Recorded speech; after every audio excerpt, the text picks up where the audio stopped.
What's up, everyone, and welcome to the 21st episode of the Control Freak Podcast. I am Alex Blackard, or at LessAlex on Twitter. Make sure to go follow me there. We are proudly sponsored, as always, by Solitary Pro.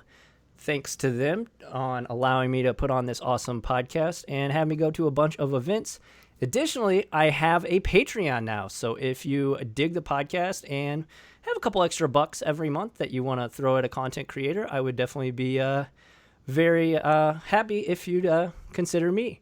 And a big shout out to John Morris, who is our first patron. Thank you. He's a level 3, so the $10 patron. So thank you to John for being a patron. Today's episode, we have a very, very powerful mage with us, Zach Allen. Zach, how's it going? Good, man. Happy to be joining you today.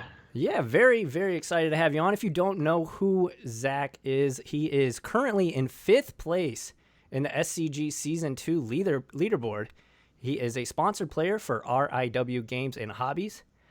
He has 2 GP top 8s, 6 Open Series top 8s, 3 SCG top 8s in a row, and 5 this year. And he just top 8'd SCG Indy with Amulet Titan. But don't get it twisted. You're a control player at heart, aren't you? Oh yeah, absolutely. I mean, if you go back and look, like every single other top 8 on there is with a control deck. This was the expand my range and play another deck situation here. Yeah, and it's been working. You've been kind of firing on all cylinders with Amulet recently, haven't you? Yeah. I mean, Amulet's just really good right now. I typically tend to play control. It's my favorite thing to do, but it's definitely harder at the beginning of a format when everything's still shaking out, and we're getting close to the end of the season here, so I couldn't afford a bad week, so I just played a deck.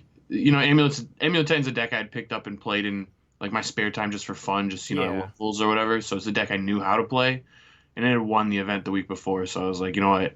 Oh yeah. Coming off a short week where I was testing standard, I only get like 3 days to test. I'm just gonna pick up Amulet, play this list, and see how I do. And it worked out for you.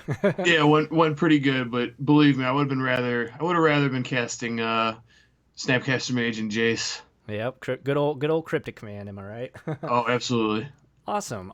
So, again, everybody, if you dig the content, though, make sure to like, follow, and subscribe. If you're watching this on YouTube, hit that subscribe button. I have a bunch of questions for Zach today, so he has kindly sat down with me, and we're going to just delve right into them. So you ready? Yeah, let's dig into this. All right. So now that Eldraine has been released and has been legal in Modern for a couple weeks, and the format's somewhat settled, what do you think the best deck is? And then once you answer that, flip side of that, what do you think is the most overrated deck? Okay, so this might be a mouthful. Yeah. Well, it's a pretty wordy question too. Sure. So I think the best deck is unclear, but I am sure that the best deck has Urza High Lord Artificer in it. I think that's obvious. Card's pretty good. Yeah, that card is outrageous now. You might be able to say Modern Horizons was kind of a mistake. There's some cards I have some issues with from that set. Oh yeah, I think we all did. yeah, Hogak #1 among them. But anyway, the Urza decks I think are just a clear best deck, but the issue is Urza's so powerful and he can lead you in so many directions that just nobody's sure what the best shell is. Yeah, I mean there's infinite possibilities at this point, damn near. Yeah, there's like 2 different combo versions. You can play me he's got 3 different combo versions almost, and then Urza was like a combo deck, but also is like fairer. Right. It's way fairer than like Ascendancy, right? Oh, Ascendancy just feels degenerate. It's just all in like turn 2, you're dead, right? Yeah, try to kill you with this thing, or if that doesn't work, try to kill you with that thing. Yeah. No interacting, like I'm just trying to go for it. And then there's like the other like PO version, like the paradoxical outcome version that's playing like Sahelian Psy, but then also uses Nexus of Fate as a win con, grinding station sometimes, some way to go infinite once you've kind of already gone infinite with Urza and I think any spell and Psy or whatever. Yeah. Yeah, Um, it's nuts. That's actually what I was testing a little bit about 2 weeks before Indy. I was testing that because it just the sheer power level of PO Urza is just through the roof compared to what a lot of decks are trying to do in Modern right now. oh, I totally agree. In fact, that's like kind of where my conundrum came from is that I had been playing the Wurza version. I had played it at Right. SCG Dallas and got 13th or something, Yeah, yeah. 12th maybe, something like that. Um, and that was my favorite deck. I'd been playing it. I had won an IQ with it. Really enjoyed it. It's actually like a strange combo control deck, which I really enjoyed. It was like a Yeah. pithing needle and snaring bridge kind of lantern control style deck that also just had this I win combo, Yeah. which is really cool. Um, and I've always liked, Thopter Foundry Sword of the Meek. It was something I tried playing in Modern before with Muddle the Mixture and Thirst for Knowledge. It was always like this kind Oh, of cool nice. control shell, but it was never very good, right? But Yeah, Urza kind of changed all that. So most definitely. yeah. So I was on Wurza, but it turns out the Wurza versions were just not that good against the PO versions. Like I was kind of getting crushed by them. I Yeah, I was mean, like, all right, because they if you die on turn 3, there's no grinding to be had, right? exactly. And you're like a like play to the board control version, right? Where you're Yeah. like, like all your control pieces are like, Pithing Needles, Lantern of Insights, or not Lantern, Ensnaring Bridge. Yeah. Uh, you can play other stuff. You could play like Chalice of the Void if you wanted to, Trinispheres, anything you wanted to play, right? That's like a controlling artifact. Right. But it all plays to the board, and the problem is that there's not enough zero mana artifacts in Modern, so all the PO versions are just playing Engineered Explosives as just zero mana artifact with no Yep. text, but it just happens to be absurdly good against you. Yeah, and turns out having 4 copies of engineered explosives in your deck is just actually insane when you're trying to like play against Jund or blue white control and just be able to kill all their planeswalkers or all their goyfs. Like it's Yep. and being able to buy it back with Emery's just like nuts. That might be a little too strong, but that's for another day. Yeah, right. Um, so so so yeah.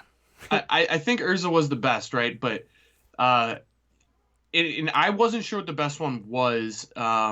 I didn't have time to really test the PO versions before this event came up, right? So Sure. I was looking at playing a control deck, and for the record, I actually do think control is very good against Urza decks, but I do not like. I think control is having a hard time with Amulet Titan, which is what Oh I yeah. perceive to be the other best deck in the format. Also, Just hard time with Titan Shift for yeah, what it's just worth. Titan decks, right? Yep, They yep. ban Primeval Titan and then blue white reigns supreme, right? I actually think there's a good chance that's the case, but I mean the problem is like your best new tool you got is Force Negation, right? It's like your powerful tool, Yeah. and that doesn't work against Primeval Titan. It's good against Karn, but not quite Primeval Titan. So, And then they had to print Field of the Dead, which is just headaches all over every format. Well, modern and standard, but like, well, it'll man, only be a problem in standard for a couple more right, weeks. But yeah, you're right, right. yeah, You're right. It is a headache now, and you wouldn't. It honestly, it didn't even look like a modern power level card, but having played with it all weekend, I can promise you, it is absolutely outrageous in Amulet Titan. yeah, And it's the single like I've played Amulet Titan before, and it was actually unfavored against control decks. Like you would yeah. lose more often than you would win. And since Oh Field, yeah, because you just like path their thing, and they're like, okay, well, I well, guess I yeah, lose.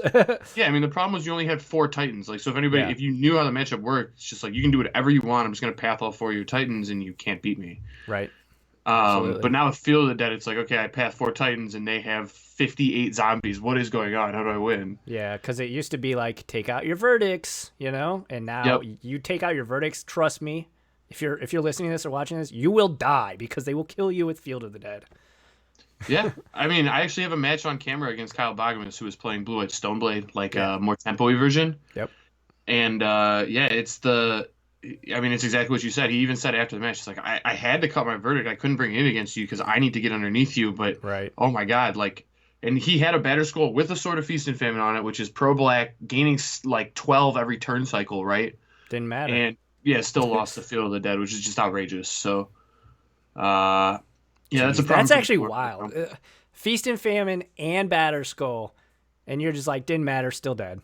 Yeah, I mean, the deck can just make like, Primetime Oh, plus Azusa and then like multiple Field of Deads just ends up getting you like, oh yeah, I don't know, 7, 8 zombies a turn, more than that sometimes. So yeah. just doesn't matter. It gets out of control. I played against 4 primetime decks in the open, and it was not. I split even. I went 2-2 against them, but boy, it was not fun.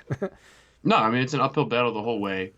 You like even before, like you did have good answers to primetime before. It was like, there was nothing they could get that was that bad for you. Like all they could really do is chain, but now when they just get Field of Dead, it is that bad for you. And they can Yeah. cast their Titans off Cavern of Souls or, post board they can use Veil of Summer now, which is another just backbreaking Oh my card. So god, card's so good. yeah, yeah. I have lost to a lot of Veil of Summers. That card has been a thorn in my side since it's been printed. Oh yeah. So you think that the Urza decks, pick your poison with the Urza decks. That's the best deck in modern currently. I agree. Yep. But what do you think are like the decks you should probably be avoiding or even overrated? So avoiding right now is anything that loses to engineered explosives. I think that's probably a bad place to be, which includes a lot of like, human spirits. I don't really want to be there. Although, Yeah, I didn't see many. I think I saw one humans player like all weekend. Granted, I was playing Blue Eye Control, so I was sitting down playing matches right till like sure, sure. minute 47 or whatever. But in the classic, I saw there was one guy at the like top tables playing humans, and I'm like, how is he just dodging all of this? All of this engineered explosives decks like. And there was a lot of Urza decks at top tables too. So in the Yeah. classic, but yeah, shout out to that guy. I mean, there was even a lot of Urza decks in the top, like the top tables of the actual event. Oh yeah, Although yeah, yeah. it was weird because there was like a clear separation. It was a very strange tournament in that like there was Urza was the most popular deck on day two, and it was all like the X2 to like X4 range. Yeah. And then all like the XOs, X1s, and then like later, like, towards the end, the X2, like the top part of the tournament were decks that beat Urza. Like that's just what separated out from the pack. Yeah. Um, and as it happened, that was like Shadow with, Gurmag Anglers or, diverse, CMC cards with like Shadow and Tarmogoyf type stuff. Yeah. Or, we saw Storm. Storm actually won. Amulet Yeah. Titan did good. There was Tron doing pretty well. Let's see, there's an Eldrazi deck did pretty good. Burn is like the type of thing where it's like, yeah, they can kill 2 of your creatures with an EE, but like you don't have that many creatures anyway, and they probably Right. did their damage. So Burn looked pretty good. Yeah. If you get two or especially 3 cracks in with a goblin guy, like you're feeling great about what value that goblin guide gave you. Exactly. But yeah, so like I said earlier, I mean, this is control focused, right? So if I don't think control had a very good weekend in Definitely, general. there was, I believe, 2 Stoneblade decks in the open that top 32'd. And then, Okay. of course, in the Classic, Miracles did win. But in Classics, I think you kind of have to take those with a grain of salt because, remember, these are basically the loser's bracket tournament. Yep. So all the decks that did poorly get to play in the Classic. So I'm very excited that, I'm very excied that a Terminus deck won a large event. Sure. Still a 150 person event, like nothing to, poo poo at, but still take it for what it is, right? Yeah, so I mean, like I will agree with you that it is like a losers bracket tournament, but like I've played in a lot of classics doing this circuit, and I can tell you Oh it's yeah. like it just happens to you sometimes. Like you can be prepared, have a good deck, have a deck capable of winning the event, and then just show up, get 2 bad pairings in a row, and you're out. And then Yep. you're playing in a classic. So I do think you need to put some stock in these. There's still Oh a yeah. tournament at the end of the day. It's this win is not nothing. Like this is just like a clear strike in Azorius Control's favor, right? Oh yeah. So Like I said, I'm very excited that Entreat yeah, the Angels won a Magic tournament, right? I never thought I'd see the day, but here we are. We're back. So like the point I was getting to before we brought up the blue white decks that did do well Yeah. is that early in a format it is tough to play control. Even Yeah. like take the like I'm the type of person who loves to play control week 1, and I can even tell you it's usually a bad idea. But the longer a format goes, the easier it is to play control. The more Right. settled out your sideboard gets, the more clear your plans are. the more clear your main deck gets. Like, can you start main decking, weird sideboard cards you wouldn't think are like, realistic to play, but just in reality are in this format. Yeah. And I don't see Ivan doing that yet, like in his deck. But it is a place you can go. Like I've played, like I think there were times in the last year where it might have been right to play one Celestial Purge in your main deck, which is kind of crazy, but Yeah, like yeah. totally doable, like totally viable at points during the metagame in the Yeah, last I year. think So, Hogak meta, people were definitely at oh least yeah, yeah, considering it, right? yeah. Hogak mana, even like when Phoenix and Shadow were both like two popular decks, it was like Sure. it just kind of answered everything. Jun's been popular. Like I don't know. I mean, that's probably one of the best sideboard cards in the format. I don't think you can find a blue white deck without it, but Oh yeah. I do think there were Very points good. that could have been made. But point aside, as the format goes on, decks start to get eliminated, and when decks are a lot better than other decks, they're really good at pushing out the random stuff, and Yeah. that's usually what blue white has more trouble with is the random stuff, right? Like, Oh, absolutely. during Hogak, blue white did win a Grand Prix where Hogak was legal, and Yeah. it was because they could just Hyper sideboard hate it. focused. Yeah. Yep. That was the first and currently only blue white control win at a GP ever in modern. So it's Really? yeah, yeah. Austin Bursavich was the first and only. Oh, I am mind blown. I swear No. maybe they said you. I mean, you might be right, but I like it just feels weird to me because I feel like it's won before, but maybe I'm thinking about just like Pro Tours because I remember Sean Yeah, McClure yeah, winning with yeah. like a Jeskai deck. Yeah, that was at a PT. That was I That was a remember that PT. too. Okay, Yeah. and they Um probably separate Jeskai and Blue It anyway, but yeah. whatever. So with all that being said, how do you think blue white and blue white control, blue white Stoneblade, Esper, you could say just control decks in general, how do you think they're positioned right now? Okay, so yeah, that's kind of where we were getting with that. Yeah. My last rant there is that they were in a bad spot, and as this stuff is pushing it out, Right. they're getting better and better, Yeah. and it's getting clearer and clearer how we're supposed to build the decks. I think there's been a lot of talk about Stoneforge Mystic recently, and rightly so. Yeah. But I think the card's bad. You're to that point, they're already like those decks are already starting to fall by the wayside, right?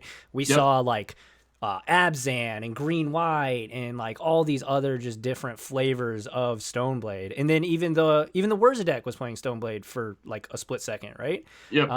And now it's really like it's Stoneblade or bust basically that you see. I mean, Yeah. Yeah. correct me if you think it's different, but like that's what I've been seeing. Yeah, I mean, I do think it's the differentiating line between like blue white decks now. It's like you're either a Stoneblade deck that's like a tempo based shell, Sure. or you're like control. And like I think a lot of people thought Stoneforge Mystic was gonna be really good in the format, and it just really it's not. It's just fine. It's just like Yeah, it's fine. It's it's just a good. modern card. Yeah, Yeah. Yeah. nothing special. But I do think it's important to play it in like a creature heavy shell, which is not. Not blue Uh, white. Well, it's not blue Unfortunately. white, and it's not the same thing you see in Legacy either, which is the format it was legal there before. But Yeah. like Legacy, you can get away with just having True Name Nemesis as like your equipment body, Yeah. and there's just no analog Unfortunately, for modern. yeah, and unfortunately, like Vendilion Click is not True Name Nemesis as much as it Yeah, looks like it. It's just not.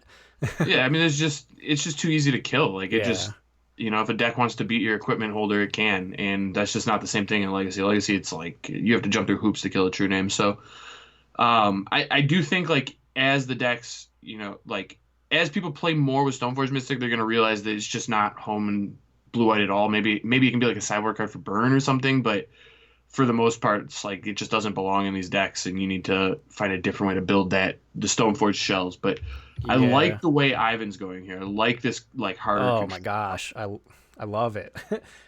I wish I would have brought my Terminus because I oh man, I just Yeah. kept him in the binder, left him at home, you know. So So do you want to get to the yeah, card that's causing him the to play these Terminuses again? the card that is definitely sparking up these new decks and really just made them out of the blue, right? It's Mystic Sanctuary. I talked about it not last episode, but episode 19, Mystic Sanctuary. So, what are your thoughts on this shell or on this card in general? Okay, so uh, you know, I, I'm willing to be wrong about this.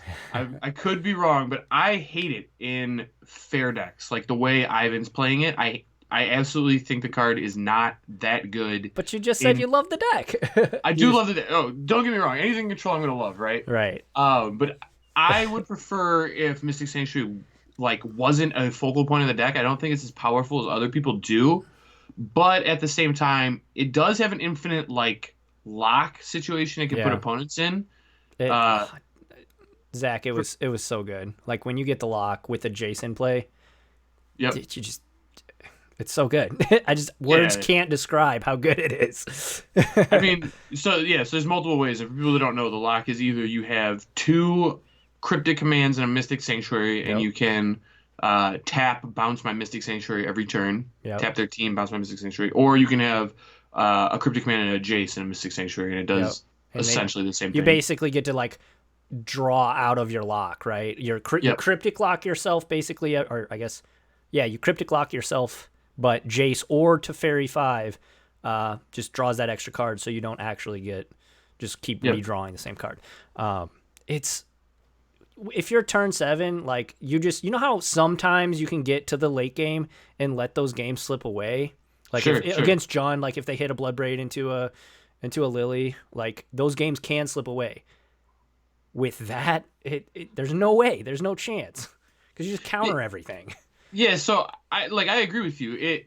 It is providing this like combo control-esque element to the deck where it gives you this like infinite, like the game's over type situation and they just can't get out of it. Yeah. But I think it only does that in the spot where people aren't preparing to beat that lock, because even if like when no one's trying to beat it, you can lock them out. But if people know this is like a pillar of the format, this is something you need to beat, it really isn't that hard to beat.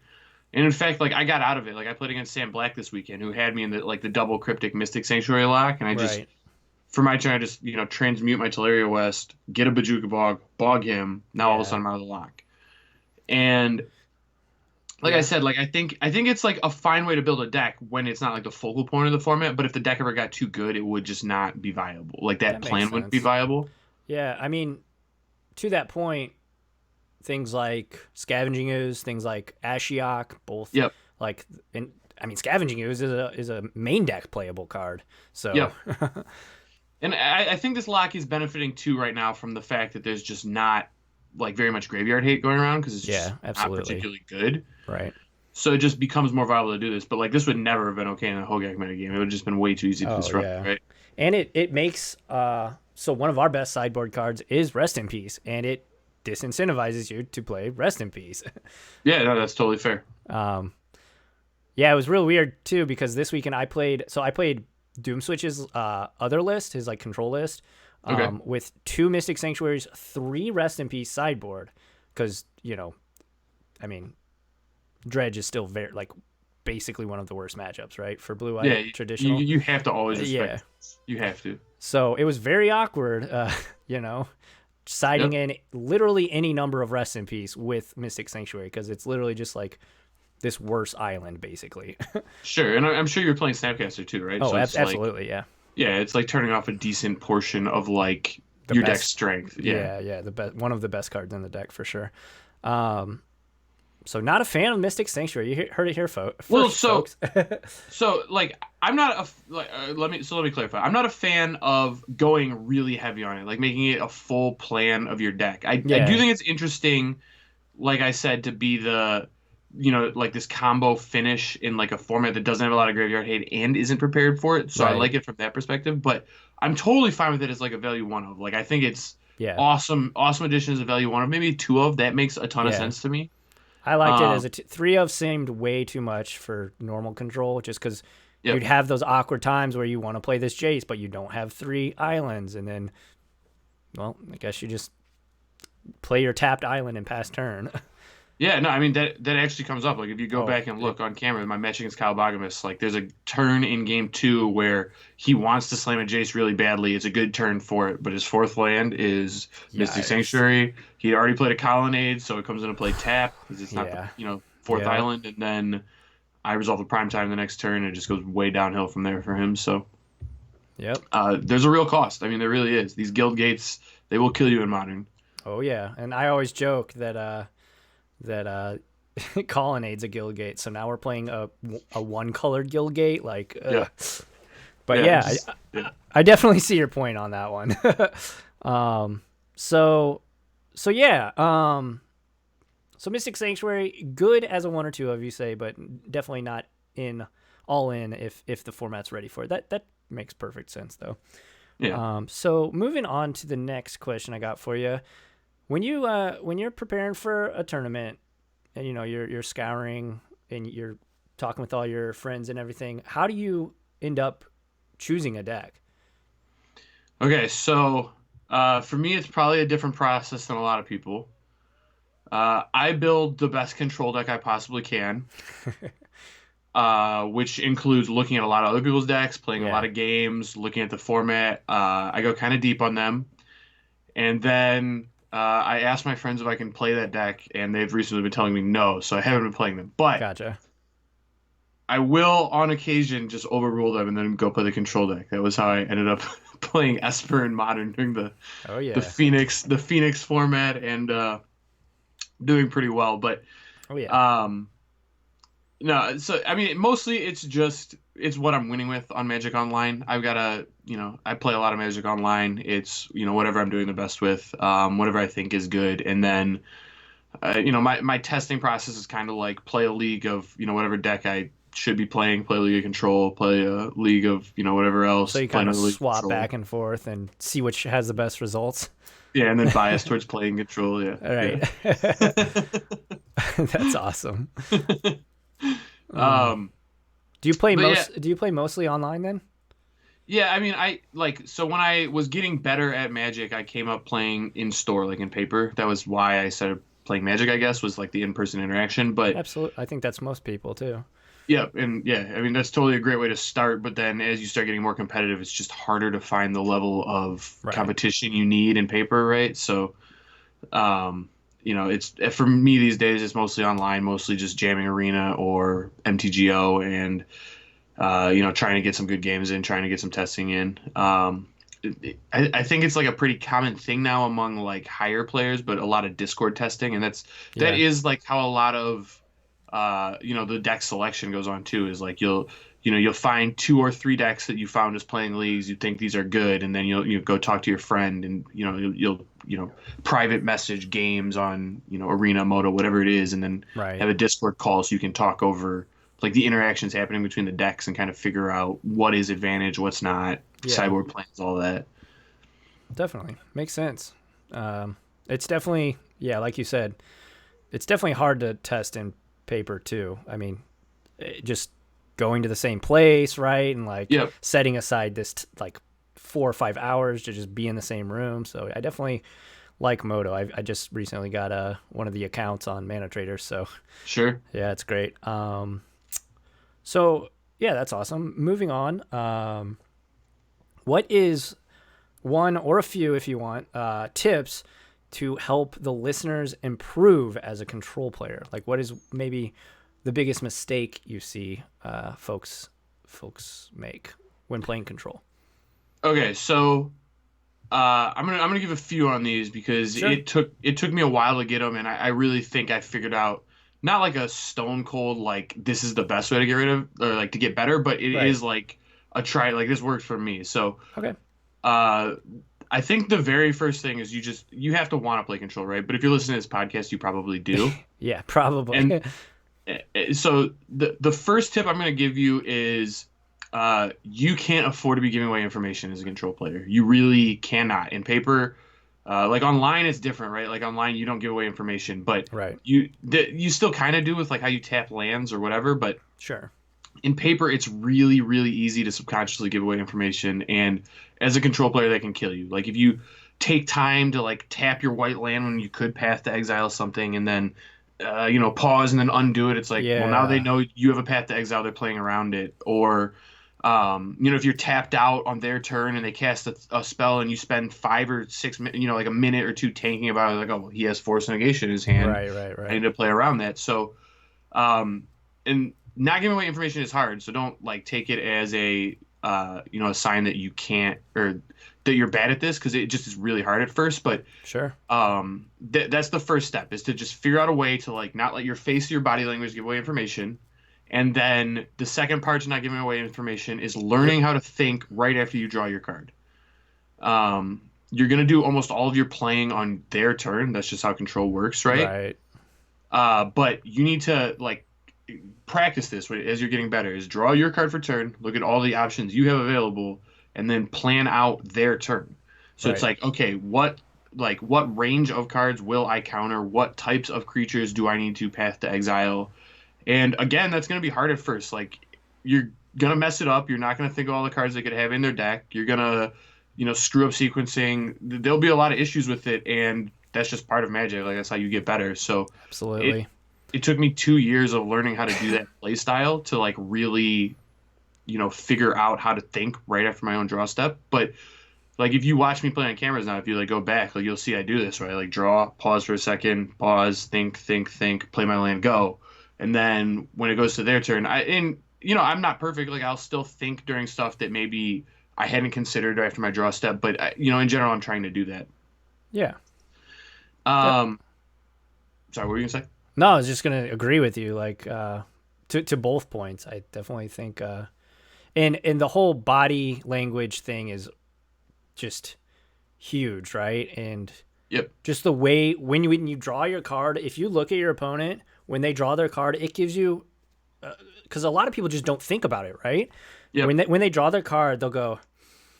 Maybe they'll give us a slight sigh. Maybe it's not even noticeable to 70% of players. But like if you're paying attention to your opponent and not just like constantly looking at your cards and you're focused on them on their turn, and it goes both ways too.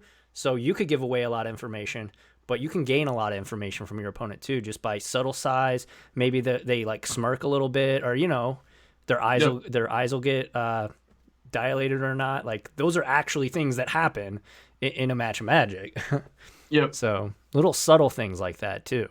No, I mean you're totally right, and that is part of it. Like I say, focus on not giving away information, like learning how to not give it away. But by kind of doing it, you just become more in tune with like the information game of Magic, Sure. like the backdrop of the whole like the actual card game. Yeah. And you become better at picking it up from them. You become better at hiding it. You become better at bluffing. Like that's all part of it. So Yeah, absolutely. that comes. I mean, that's the first thing I would work on as a control player. The next tip I have is learning when to turn the corner, which is Sure. really really hard as a control player. Yeah, when to fire up that colonnade and just start smashing. Exactly, and I think a lot of control players will bias towards my control my end game is just so much better than theirs. Like once I get to it, it won't matter. Right. But these things do matter, and it's really important to know like how quick I can start turning the corner because in standard it may not matter as much, but in a format like modern it does. Like where your opponent can draw a card that'll just KO you or like on the spot, like an Ulamog or Emrakul of Promise End, maybe something crazy, right? So you need to know when to turn the corner, and that kind of just. That kind of is just, I don't know, I put that under the game flow. So it's like you kind of need to be comfortable with feeling like you're losing the whole game and then knowing the spot where you can turn the corner. And Absolutely. that's how control works, right? But basically like when you need to stop brainstorming and start fate sealing them, right? Sure, yeah. Although I would argue that's a bad example because you should just almost never fate seal. But right. Three new cards every single turn. But yeah, the analogy is a good one. Like you Yeah, should. yeah. I think I know what you mean, but just please always brainstorm with Jace. It's just always right. Except if you're playing around Bolt on the first turn. That's like the only time. Man, speaking of burn, I cast timely reinforcement 6 times against my burn opponent. Oh, you Mystic Sanctuary? Mystic Sanctuary is insane. Oh, that so is good. That is unfair. That's filthy. Yeah. That is absolutely filthy. Okay, so is that pretty much your most of your tips for learning how to improve as a control player? Awesome. I mean, I could go deeper on this, right? Like I've spent a long time learning it, but oh yeah. I mean, if you want to, by all means, but I mean, those are the two things. Is like those are the things that I don't think you're gonna like. The information game I think really is the most important part because that like learning how to think about the game while also thinking about the game behind the game is really tough. Like that is Yeah, probably the hardest part of Control, and it's something like even the best players just aren't that good at. Like a lot of them don't do as well at that as you would think based on like how good the results are. sure. And it's, a lot of the edge you can pick up as the game goes on, but it's also like a really easy step to take you from like, F&M level Control player to like, doing well at events is just learning this information game, these tells people have and how to hide yours. Yeah, definitely. Awesome. So we're gonna kind of switch gears. That's a lot of the magic side of stuff. Now I kind of want to talk with you and get to learn you more as like a person, you know? Sure, sure. So when you're it's still going to be magic related. All of this is a Magic the Gathering podcast. So when you travel, who do you usually go with? Like, So I've got a couple people I travel with from Michigan. It's mostly people, that are local to me because obviously that's, you start at the same place and end at the same place, right? absolutely. But I want to give a special shout out to James Johnston. He drives a lot to events with me. My other friend Brian Carey, who also top aided this open this weekend. Awesome. Another person who drives a lot with me. And then one of my best friends, his name's Raja Solomon. I travel with him quite a bit. And then there's a ton of other, like Michigan locals, because I'm from Michigan, that will, travel with me to events. But, I want to shout out those three in particular, I guess. Awesome. So yeah, that's cool. So when you're on the road for Magic, playing in GPs and SCGs and such, when you're not playing Magic, when you're like away from the event site, right? Sure. You're not at the venue. What are you doing around the city? Are you one to go and like check out local spots or kind of, take in the scenes, or do you kind of just go from your hotel to the venue and back? Okay, well, so when I first started that is what I was doing. We'd go out, see whatever, landmark, monument, nightlife, attraction, whatever it was, right, at that Sure. city offered. Yeah. But as, I've just gone to more and more of these, I've started going back to the same cities multiple times because Right. that's just the nature of the thing, right? They're always just in this, they tend to be in the same cities. Yeah. It just became more business, I guess, like as the events started to pile up. And now it's more like, I'm focused. I get there, wake up early, try to do something physically active so I can get the blood flowing, so I can get my Sure. mind going, get a little caffeine in me, get to the site, treat. I do kind of treat it like business because that's kind of how it is for me now. Absolutely. And Makes then, sense. post event, you'll get some dinner, hang out with your friends, talk, try and help someone who's playing the classic or whatever, it is they're doing. But as for like the thing I'm doing in between, I am addicted to the game Love Letter. I don't know if you've played it or know what it is, but I've heard of it. I've never actually played it though, so I oh heard my I God. hear it's real good. Oh, it's fun. It goes back to that game behind the game thing. That's all it is, right? It's just learning how to do that kind of. And there's a lot to it. So we like the people I travel with will do that a lot. We'll be at dinner playing Love Letter. We'll be between rounds playing Love Letter. The games are like, 30 seconds to 5 minutes long. They're not very long at all, but it's a lot of in-depth thinking that actually like corresponds to playing Magic, I think. So. And it sounds like it's short enough where you could get it in between rounds. Oh, absolutely. I mean, you can start it like right when the round ends, and there's usually like 5 to 10 minutes of whatever players and extra turns, and you can still get in Yeah. a game or two. Yeah, definitely. Or if you were at Indy, you had a whole hour after Oh my God. time was called. I was like, what's taking so long? They're all the paradoxical outcome decks. It's like, oh, I guess that makes sense. Indy was bad, but the weekend before Philly with Standard having all these Golos mirrors was Oh my absolutely gosh. unbelievable. That was like an hour every single round. Yikes. Played a lot of Love Letter last weekend. There you go. Cool. So is there anything, so for people that want to start grinding events, is there anything that you would suggest them just not leave home without? Other than obviously like toothbrush, all the Yeah. essentials, but like anything that you take that you just don't leave home without. I can say a lot of things. I mean, I think the classic answer to this is drink a lot of water, bring your hydration stuff. Which I actually do take pretty seriously, but one that I actually like to do that I don't think I hear people say a lot is bring your extra deck. A lot of people like won't think that. They won't think I need to bring the extra, deck or two that I have built. And it Yeah. may not even be the same format, but honestly, like having an extra deck Okay. and offering to lend it to somebody who needs it for like the Sunday event or whatever event, right? Is Right. a really good way to make friends and network. And you going to somebody else and, you know, kind of offering the olive branch, like let me, Yeah. be friendly with you, try and make a connection here. It's a really good way to, build connections in the community, learn friends, learn names, get Sure. them to, and it's even a good way to build goodwill. So like when you are missing a deck and you want to play it, you can get one. And Absolutely. I mean, there's definitely some amount of risk to it, right? Like somebody could steal your deck. I'm not gonna like sit here and point to the otherwise, like say otherwise, but in my experience, that doesn't happen that much in the Magic community. If you, meet someone face to face, say, here, you can borrow this. I know you have my deck. Like, please return it to me. Right. Generally that doesn't happen, especially with people that like, you see at events because, they understand it's the same thing. It's like they want to borrow a deck and the next time they'll help you out because they want to be able to borrow the deck the time after that or whatever. That makes sense. Yeah. Um, That is actually something and I listen to quite a few podcasts. That's something I've never heard answered. So No, but I mean, that's it's definitely it's no. It it's makes definitely something I've done too, where it's like, hey, someone's like, hey, I need a extra standard deck, and I'm, playing a modern event. It's like, yeah, oh yeah, I got one in my bag, man. Here you go. And then, after you do this a couple times, you'll see like, hey, the next time you walk past that person just in the event hall or whatever, they'll be like, oh, hey, Zach, what's up, man? Oh, come sit down and say what's up. And yeah. now you've got a connection. Now you've got, someone you can ask for cards. You can ask, their opinion on a metagame, whatever it is, and it's just helpful. Sure. That's awesome. Yeah. So in all of your travels, and you've been all over the place playing Magic.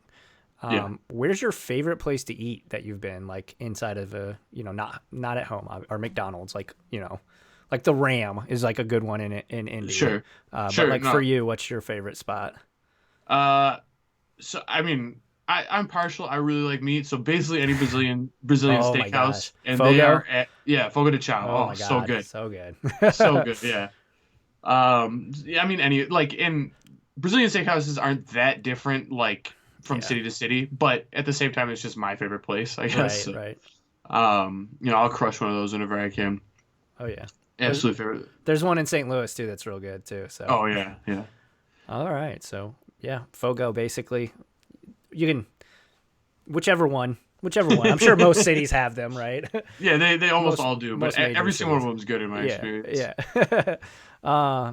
And then basically the last question I have for you: do you do anything outside of Magic? Do you have any other hobbies other than Uh, Magic? I'm assuming you play just infinite hours of Magic, but I mean, this year's been rough. This year has been a lot of Magic for me. But yeah, no, outside of that, I like to stay physically active, a lot of working out.